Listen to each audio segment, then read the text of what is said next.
நீ பாருங்க, நாங்க அக்காவுக்கு வந்து கிஃப்ட் பண்ண போறோம். ஏதோ எங்களால முடிஞ்சது. எங்கள்கிட்ட அவ்வளவு காசு இருக்காது இது. ஆனா அக்கா ரொம்ப ஹாப்பியா ஃபீல் பண்ணுவாங்க. நம்ம அக்காவுக்கு விஷ் பண்ணலாம். அக்கா என்ன பண்றா? கேமரா அக்காவுக்கு கட்டு. அக்கா அக்கா என்ன பண்றீங்க? தேங்க்யூ. ஹாப்பி பர்த்டே அக்கா. உங்களுக்கு முடிஞ்சது. ஐயோ நிஜமாவா? நிஜமா உங்களுக்கு ஹாப்பி பர்த்டே காய்ஸ். ஹாப்பியா இருங்க. ஹாப்பி பர்த்டே அக்கா. நீங்க லைஃப் லாங் ஹாப்பியா இருக்கணும். எப்பயும் போல எங்கள்கிட்ட ஜாலியா பேசணும். எப்பயும் போல நீங்க என்ஜாய் பண்ணுங்க லைஃப்.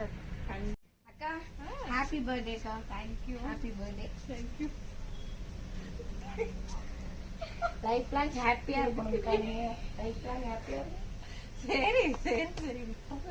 பின்னாடி என்னமோ பண்ணிட்டு இருக்க? பூ வைக்க